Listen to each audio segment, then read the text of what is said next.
Welcome to Fantastic Vision. Please subscribe us before you watch today's video.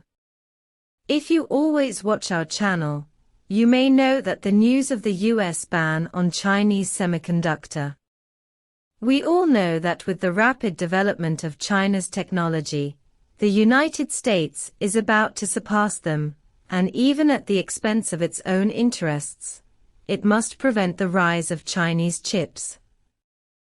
Since the introduction of the US chip ban in 2019, domestic chip companies have had a very difficult time, especially in China. Top domestic companies such as Core International, Huawei, and Yangtze River Storage have all been hit to varying degrees. SMIC has no hope of entering the high-end market. Huawei has lost its competitive advantage with top foreign chip giants, especially Yangtze Memory in the entity list. The tricks of the United States have succeeded one by one. Under such a background environment, China finally couldn't sit still, and issued a series of catalogs of restricted export technologies, including laser cannon technology and photovoltaic preparation technology, especially the restrictions on the export of rare earths, resulting in a lack of related industries in all walks of life in the United States. Resources: without rare earths, almost nothing can be done. Looking at the whole life of human beings, from small family TVs to space satellites, all of them need the support of rare earth resources. Without rare earths, all walks of life will be seriously affected. Whether it is materials or products, it will become impossible to produce. For example, rare earth magnesium ferrosilicon alloy is one of the main raw materials for the steel industry. There will be more than 480 parts that cannot perform optimally. It is precisely because of this that many Chinese people said that China's chip countermeasures have taken effect. I believe that the United States is very distressed now, but what people never expected is that the United States is completely different this time. Not only did they not request to restore the supply of rare earths, the G7 supply chain alliance was directly established, trying to solve problems such as rare earth supply through allies. For example, the United States intends to rely on rare earth mines in Australia to meet the demand for rare earths from economies such as Europe, the United States, and Japan.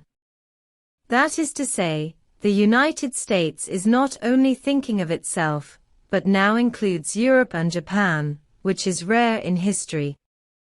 In the past, the United States basically only cared about itself, but now it thinks of ways to benefit Europe and Japan. It seems that they are really bound together.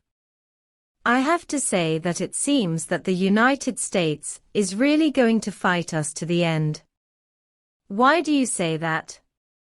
Because in the past, as long as the United States sanctioned us, they would immediately change their previous tough attitude if we had any troubles. So generally many things would be left alone, but now it is different. The United States not only has a very tough attitude, but also recently expanded the scope of chip restrictions. For example, the Netherlands is completely prohibited from selling lithography machines capable of manufacturing 14 nanometers chips, and it is planning to cooperate with Japan to control the export and supply of semiconductor raw materials.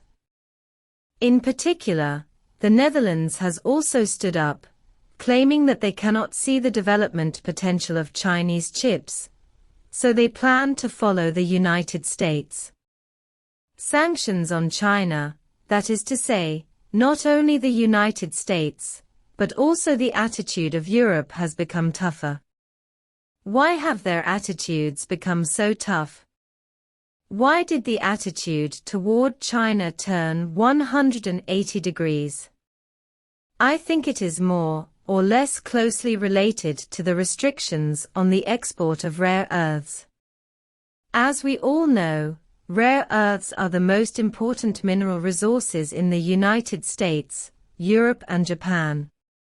So many rare earths excavated from Australia and the United States are also sent to China for smelting before being further exported to other countries for their use.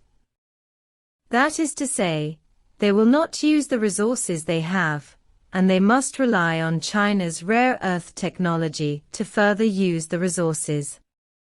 However, even so, the United States dared to sanction the Chinese chip industry, and the result finally ushered in bad results. When China restricted the export of rare earth technology, the United States, it seems that nothing tastes good. However, with the establishment of the G7 supply chain alliance in the United States, they seem to feel that they can do it again. From the perspective of the United States, they have to break the Chinese technology blockade on rare earths, just like China in the chip field. The United States is now trying to win over other allies and get rid of it together. Dependence on China's rare earths, but they have not figured out the reality. Since they all lack rare earth smelting technology, it is simply impossible to develop the most advanced smelting technology in a short period of time. Even if they are united with other countries, experts estimate that it will take at least 15 years to do it. Yes, but when that time really comes, there may already be other resources that can replace the role of rare earths, and the United States' plan to develop rare earth smelting technology with great difficulty will eventually come to naught. Finally, it is particularly worth mentioning that the United States is clever and misunderstood. They want to sanction the Chinese chip industry, prevent the rise of Chinese chips, try to influence the pace of China's rapid growth, and prevent China from owning high-end chips, but rare earths are also high-end chip manufacturers. One of the indispensable resources, it can be said that without rare earths, high-end chip manufacturing in the United States will also be affected. According to insiders of the U.S. Air Force, the operation of the U.S. F-35 fighter jets will also be affected. I have to say, it's really funny. I wanted to restrict the opponent's development, but it seems to have jumped into a hole I dug. Now I have to win over Europe and Japan jumped in together. If I were Europe and Japan, I would definitely stand up against the so-called G7 alliance. Otherwise, I would lose the supply of rare earth technology. This is really no joke. What do you think for this? Welcome to leave a message to discuss in the comment area.